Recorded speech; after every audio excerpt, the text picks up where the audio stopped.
Welcome back to the Ladies' Choice. A lot has been happening. They seem to do well with what's it called? Just where they will move the story quite along. This might be the last part. I don't know. I'm gonna be making. This is probably the only part I'll be making because I have to go to school later today. Luckily, I don't have to go to school in the morning on Mondays, so that's pretty cool. So this will be the only video I think I'll be making today. I uploaded part 4 about an hour ago, so go check that out if you haven't. It's part 5. We're going to continue. A lot had happened. We even met a new guy, Mr. Montfort, or we're going to call him Monty, because it's just easier. These people and their last names. Like, holy crap. Yeah, we're going to continue, and we basically were just talking to Mr. Montfort. He said that his friend Larry is basically attracted to us, or he likes us a lot. As we reach the edge of the park, Mr. Montfort excuses himself in order to arrange for his belongings to be moved to Amesbury's house. With only 4 of us, I am more than a little thrilled to find us pairing off. Amesbury and I speak on topics I had never discussed with anyone, save Arabella, current literature, theology, even politics. He listens intently to each of my views before giving his own, and not once does he dismiss anything I have to say. Well, that's good, because not everybody, now if you have a different view on politics these days, people will lose their freaking mind. It's like, people are allowed to have a different opinion. Anyways, that's the only thing I'm going to say about that. People lose their freaking minds if you think differently than them.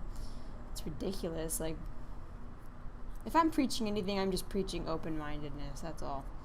The discussions keep me so engaged, I barely even realize we have arrived home. Well, your interest must have led you to have heard of a new trend of novels. Quite scandalous, some of them. Tales of eerie castles, ghosts and change, dark secrets. It's kind of funny that this was a big deal back then, that that those were considered scandalous. Even romantic highwaymen. My father has forbade any books of that nature from the house, though my sister and I have managed to sneak a few in.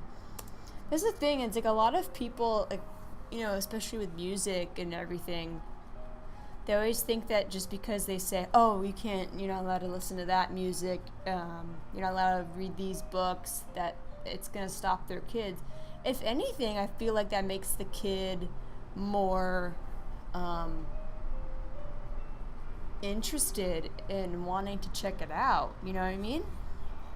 It doesn't stop them. They sneak it. They find a way to pay for it themselves, and they watch it, or they read something, or they listen to music. Yeah. Anyways, you cannot think that this kind of literature really rots the mind as others believe it does. Okay, you could say anything that spurs the imagination is a valuable commodity. I agree. I would rather put my mind to reading facts over frivolous tales. I do enjoy them, though I wouldn't admit such in public. I'm going to say that it's valuable because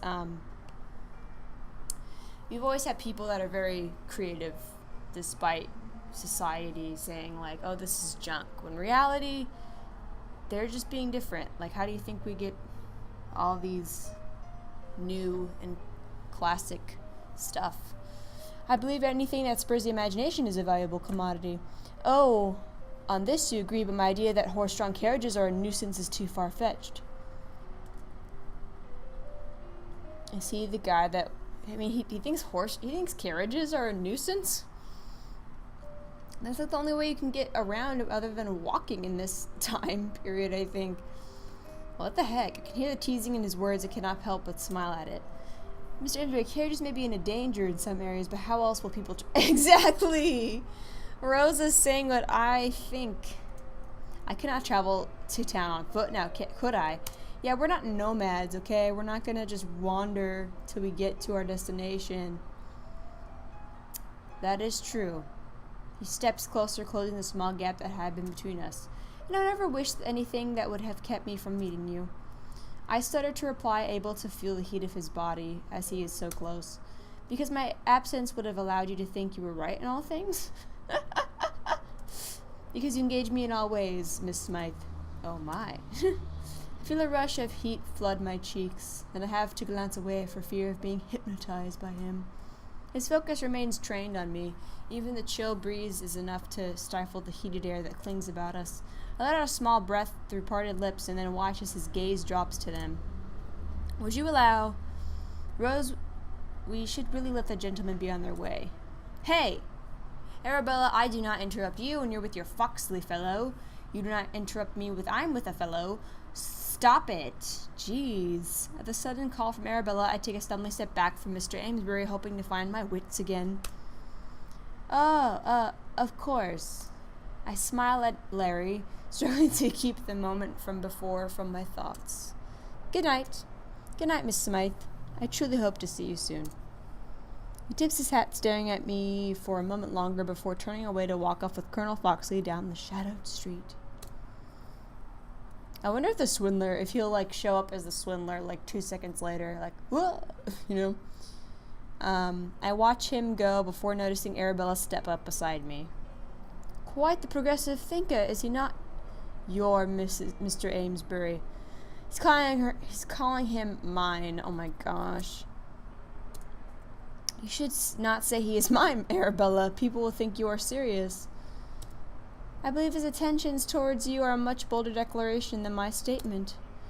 She smiles at me, though I can see a concern in her eyes. He's a wonderful man and comes from a good family and reputation.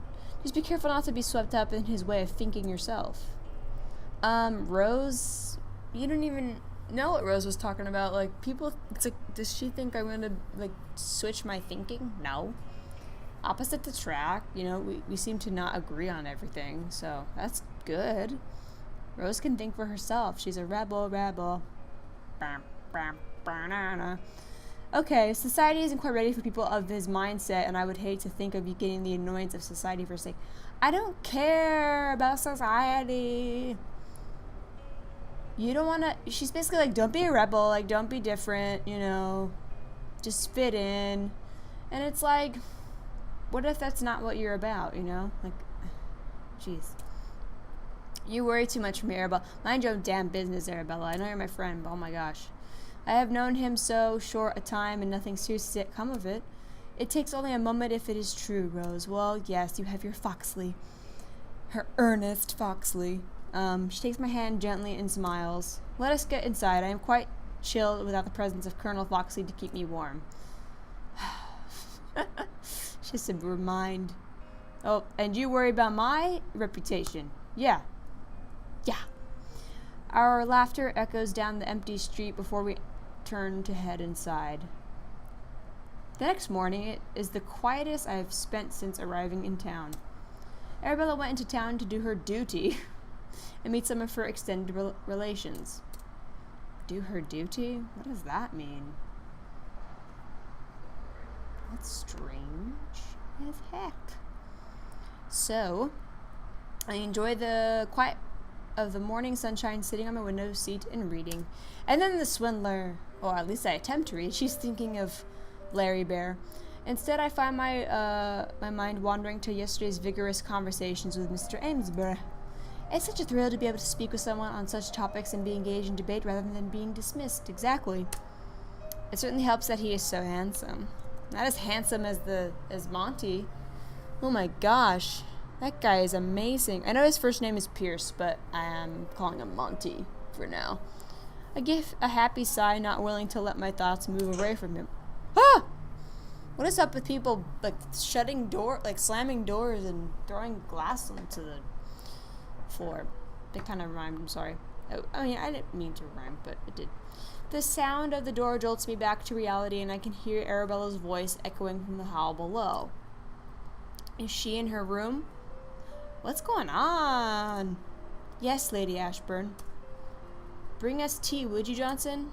Of course, Lady Ashburn. Stop it. You need to stop slamming my doors and all that. And stop ordering around the staff. Like, they're not your staff. Rose seems to be rather nice to her staff. She's like, Johnson, do this, do that. I know that's their job, but I would be such a weird, if I ever had a butler or a maid or whatever, a staff of people that did everything in my house, whatever, for me, I'd probably be like, you know what, you take the night off. I think I can make my own, grilled cheese. I'd be like an easygoing kind of person, and, I don't know. And do please stop referring to me as Lady Ashburn. It makes me sound like some crumbling old woman. I'm afraid it is how it must be, Lady Ashburn. Ugh. Well, he's being polite. People get so offended when other people are like, ma'am, or something like that. And I'm like, if you're raised to be polite like I was, and people think that people have called me ma'am, and I'm in my 20s, so, like, I'm not old, but people act like it's an old thing. They're like, oh, I am not ma'am, and it's like, get over it. It's just people being kind to you and having proper manners. Rather than me calling you, hey, human, what up? I had my amusement from the overheard conversation, and turned to face Arabella as she walks inside. I finally managed to get away from the dull side of the family. Okay, I'm sure they are fine people. You shouldn't have gone at all if you don't like. Exactly. A little dullness is good for the soul. Duty is duty no matter what it entails. There's people, like you'll meet, they don't really care for certain sides of their family. Like, but if someone really feels that strongly about it, like, just don't go if you don't like them. She's gonna be like, well, I have to. Which, yeah, it's your family. Shouldn't have gone off if you don't like them. Such an idea. Do not make a cousin's invitation for fear they will bore me to death. Next time I may just try it. She slips down onto the bed and lets out a drawn breath. At least it is done and over. But I do need some way to brighten my spirits again. Her eyes sparkle with a sudden smile and she leans forward. How about attending the event hall this afternoon? There is quite the gathering to be held there, if I remember. There would be a little point in me refusing... Wait, what? I can't read. There'd be a little point in me refusing, would there, when you have that look about you? How well you know me, Rose. We'll have tea and then set off. She stands on the bed, glancing into the mirror on my desk in order to sort her hair a little. It looks the same every day. I do hope my cousins won't be there. With a mischievous smile on her lips, she leaves the room. That was a really quick tea. Did she, like, down it in one gulp? That was weird. She's like, we'll have tea, then we'll go. And then all of a sudden, it's like, boom, she's done. We're all done. That afternoon, we make our way to the event hall, where it is as busy as Arabella predicted. What's the difference between the event hall and the assembly rooms? I guess it's just more ravishing and elegant for the balls at Bath. Now, isn't this much better than reading in your room all day? What if she likes to read? A lot of people really like, the people that like to read wouldn't mind staying in their freaking house just to read. I open my mouth to respond when someone else speaks first. Reading. We both turned to find Mr. He brought his friend, Mr. Montfort, and he is handsome as a devil. Sorry. They approach, whatever. I suppose you were wishing to spur your imagination. That was how you so eloquently put it, wasn't it, Miss Smythe? Indeed it was, Mr. Amesbury. And yes, the book was most enlightening to my mind. How well it is to find you can remember my words with such clarity. The eyebrow shift was lovely. I doubt I could ever forget anything we speak about. We're flirting. Why aren't we on a first name basis? Like, call me Lawrence. Call me Rose. Gosh. Call me yours. He holds my gaze for a few moments longer, and I almost forget there are others stood about us. Lawrence, we have not yet greeted the ladies formally. How right you are, Pierce. Good day to you, ladies. Well, fine. Leave me. And then Arabella's gonna leave me because Foxy's gonna come in, or she's just gonna leave just because she has some reason. He gives a somewhat flamboyant bow to the annoyance of his friend. Mr. Montfort sighs heavily and rolls his eyes before giving a sharp bow himself. Hey, it's good to see you both here today. We had wondered whether you would be in attendance at all. Yes, we are a little late. We had to have tea. We downed a couple cups of tea because we're crazy, we're wild, and maybe later we'll have some sherry, I don't know. Little wine. I had to meet with some relatives this morning, and the engagement bled into the afternoon. Ooh. What was it, like 6 a.m. till 12:30? Oh, sorry. Well, you are here now, and that is the important thing. Would you allow us to escort you into the room? We'd be delighted.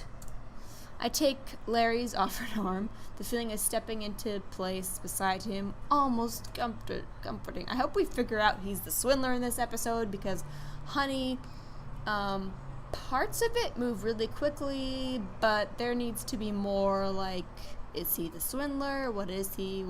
I don't know. Like, she needs to figure it out.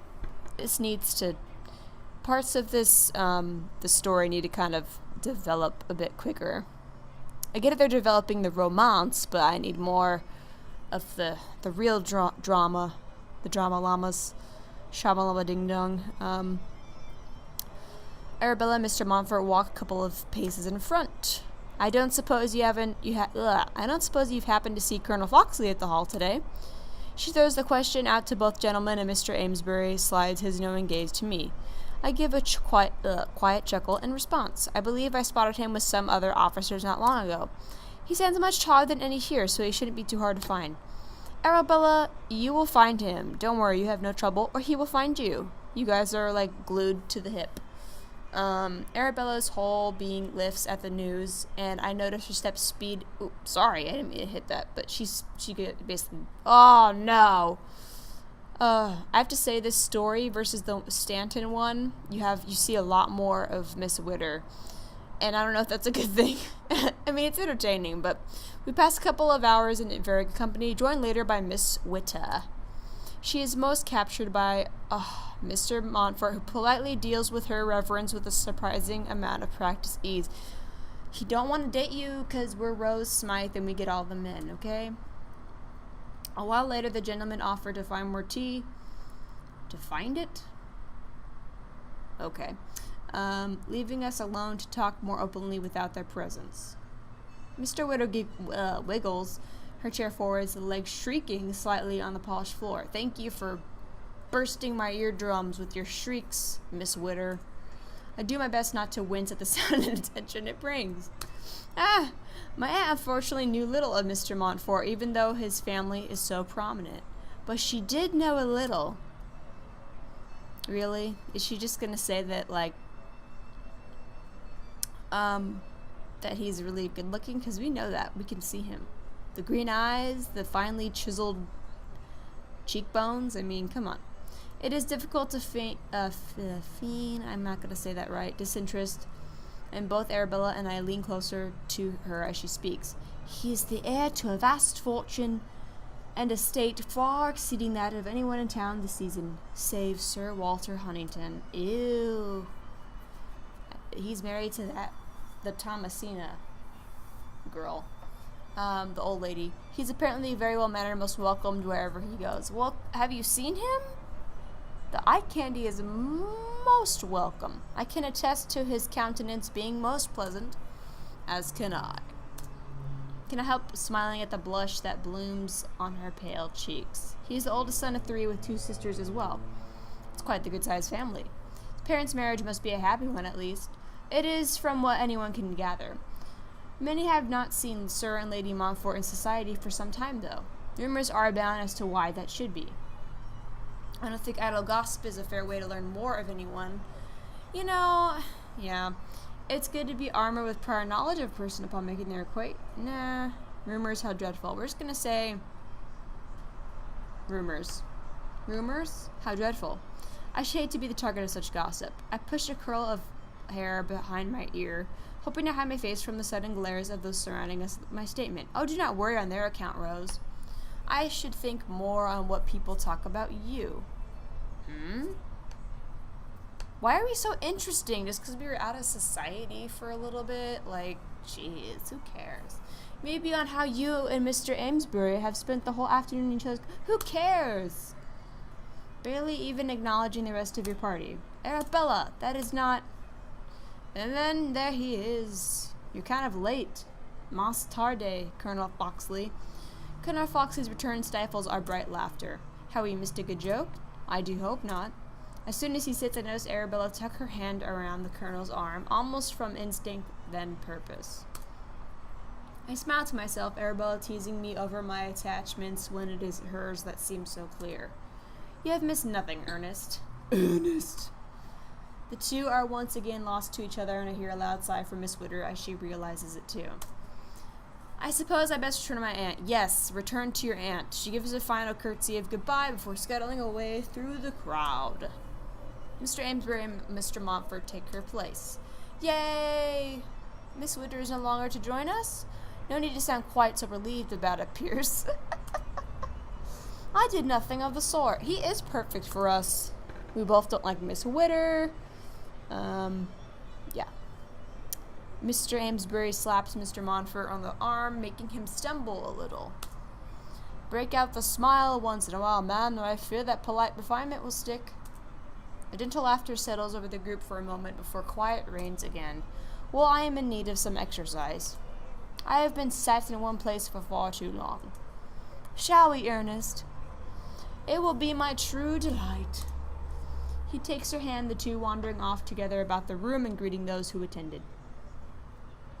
I think we'll have to end it after we do this event room thing. I don't know. I don't think it's going to be done after this part, and I thought it would be. I think it's going to continue going. Mr. Montfort's gaze pass over the people spread about the room in groups. His focus then shifts to Larry, and he smiles. I believe Lady Ashburn has come up with a fine idea. Maybe we could catch up Lawrence. Indeed, she has. Larry stands from his place, his hand outstretched towards me. May I, Miss Smythe? I slip my hand to his fingers, warm and gentle, as they wrap around mine. Of course, Larry. I don't want to say that all the time. Amesbury is too freaking long. He curls my hand around his arm, the motion now so familiar.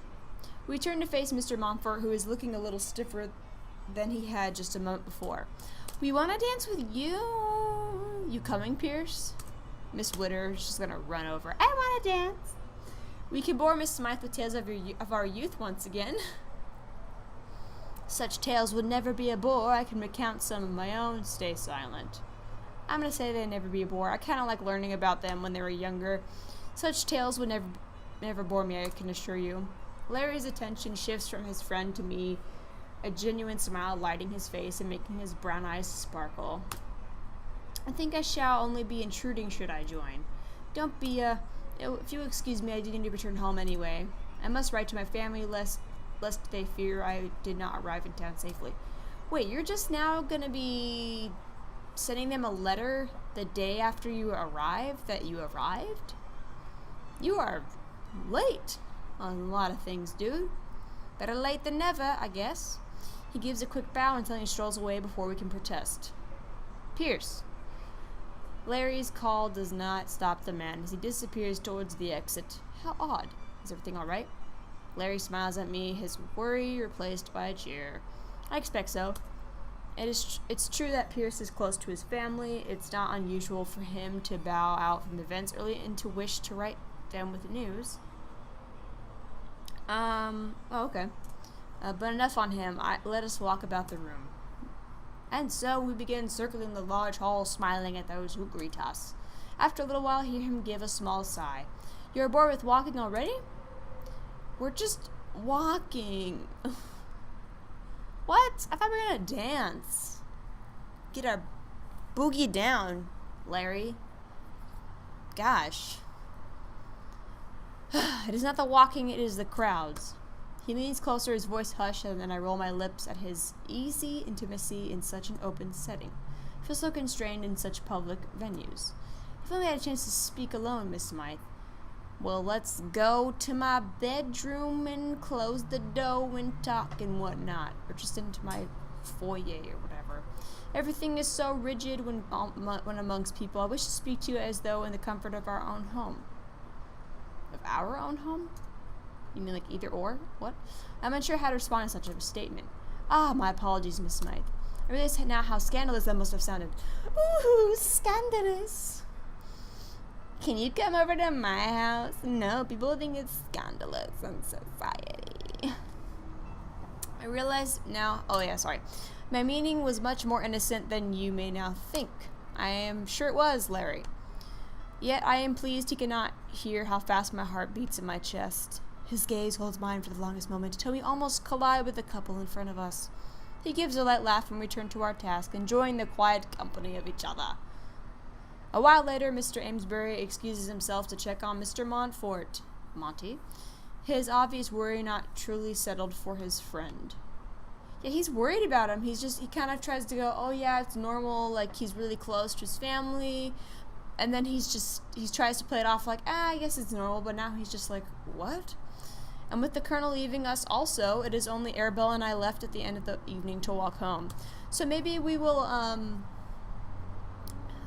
talk to Arabella, and then I'll have to end the part here. I don't think I'm gonna finish it, like, in this part. It seems like I feel like this story so far is rather long compared to the other one, or maybe it was just because I was addicted to the game, and I played it, and I didn't have to, I wasn't recording anything, so maybe that's why.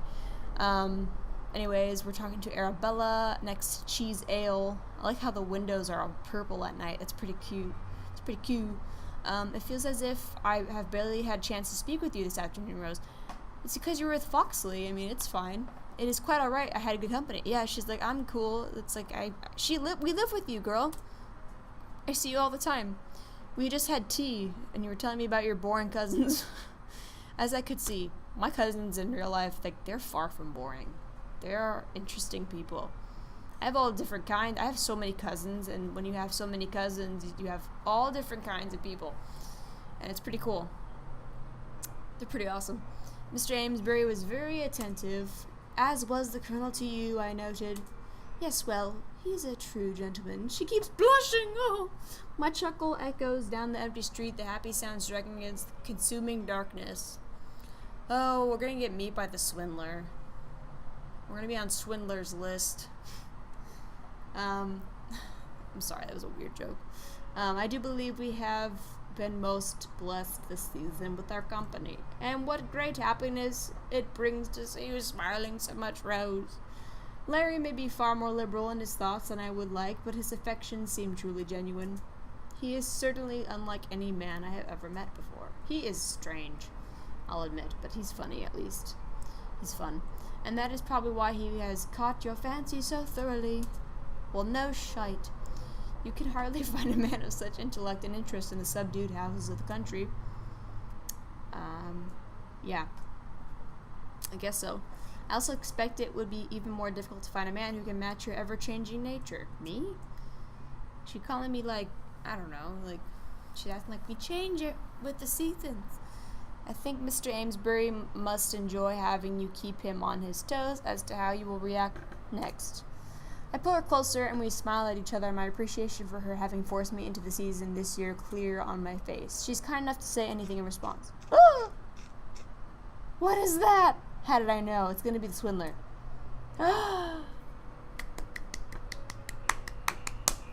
We meet again, society swindler. How did I know? How did I know? Oop, what happened? I'm so sorry. Good evening, ladies. Good evening. The society swindler gives an exaggerated bow, tipping his hat to us as he stands to look at us once again. You have already taken from us once. What could you possibly hope to steal now? My panties, probably, because he seems like he would do something like that. My hat, or I don't know. He barely acknowledges Arabella's angry retort, his gaze glancing through the shadow to find mine. He shuffles a step closer so as Arabella is forced to move aside. This dude, he's weird. I swallow hard once again, wishing that it was from fear rather than excitement. That is quite the hat, my lady. You are a scoundrel, almost as fabulous as yours, sir. Almost as fabulous as yours, sir. I'm gonna say that because oh my goodness, that's funny. It's almost as fabulous as yours, sir. I want that hat. He gives a loud laugh and I frown at the familiar sound of it. But I barely get a chance to hear it over the rush of blood through my body. I am almost tempted to let you pass for that comment, but alas, I cannot be quite that charitable. What a weirdo. This is how he hits on women? He's like, I'm gonna steal your hat, I'm gonna steal your gloves, and then I'm gonna steal other things too. Like, and then I'll return it to you. Like, is this how you hit on every single woman that you've ever been interested that passes through town? I reach towards my hat only to find the swindler stepping closer. Do not trouble yourself. He slips the gun into his belt, the metal gleaming in the light of the oil lamp. Now then. His hands move towards me, and I instinctively flinch away. He withdraws a little at my motion. You need not fear me. Does she not recognize his voice? Because I don't know if he's doing like a Batman voice, like a Christian Bale, where he's like, I'm Bruce Wayne, and then he's like, I'm Batman. You know, I don't know if he's doing that. I mean, come on, Rose. She even sort of was like, I think I recognize his laughter. So you need to put 2 and 2 together, and the fact that he only cares about you, that means that it is him. Rose, you are smarter than this. I flicker my gaze up to meet his, though he's too heavily shadowed to make out fully. There is truth in his words, a strange seriousness that hangs on his tone. I will never hurt you. I frown for a moment before giving a small nod of my head without even meaning to. He moves his hands back towards me, and I try not to gasp as he touches the bare skin of my neck. His fingers slowly trace over my skin, leaving a trail of warmth as they move. I do my utmost to ignore the reaction his touch evokes from me, and instead keep my expression as steady as I possibly can. He pulls the hat pin from the bottom of the hat, and I can feel his gaze upon me as though it were the heat of the midday sun. In silence, he pulls the other pin from the top, and the hat flutters from my head. He catches it with ease. The brim of his large hat glances over my hair as he leans towards my ear. You are most obliging, my lady. Indeed, you are my most favorite of patrons. Patron? Look at how she's like, what? How could you call it you need a dictionary. What else would you prefer I call you? I cannot see his eyes beneath his hat, but I can hear the teasing in his voice. Just like Larry. I press my lips into a tight line before I say something I may regret. Think on an answer, won't you? I'm most certain we'll meet again. He takes a wide step back, and I take a deep breath. Enjoy the rest of your evening. He waves a goodbye with my own hat before disappearing down an alleyway and is lost to the shadows. Oh my god, this guy is weird. He has issues. I think he needs a therapist. It's okay to go to therapy. I mean, it's totally okay to go to therapy, dude. He's like so bored with people, so he's like, I'm gonna be a thief, and I'm gonna hit on Rose over here, and I'm gonna give her flowers and give her gloves back, and he's probably gonna, okay, the next episode, I would be willing to bet $10 that he's just gonna give us our hat back. Arabella, Rose! Arabella rushes back to my side, and I'm ashamed to realize I forgot she had been stood nearby. He did not hurt you? She asked the questions, but I can hear there is less worry in her voice than the last time this happened. I am unharmed. I tell you, Rose, I do not care for the way he seems to have singled you out. I'll have to tell Ernest of this. We shouldn't worry. Come now, let's... Oh my gosh. A car alarm. How lovely. This happens a lot because there's a guy with his big motorcycle who has to, like, rev his engine down the street. Good thing we're ending it soon. Come now, let's get you home into the safety of bed. The excitement and nerves in the moment before drain away at the mirror mention asleep, and I give a tired nod. Okay, we'll end it here. Thank God. Okay, we're gonna save our game. And, I thought we would finish it, during this part, but I guess not. I will see you guys in the next video. I'm not sure if I'm gonna upload it late tonight or save it for tomorrow. I might save it for tomorrow, and I'll probably record another one tomorrow morning. I'm not really sure. I'll keep you updated on Twitter if you follow me at KDTube11. I will see you guys in the next video, and I hope you have a good day. Bye bye.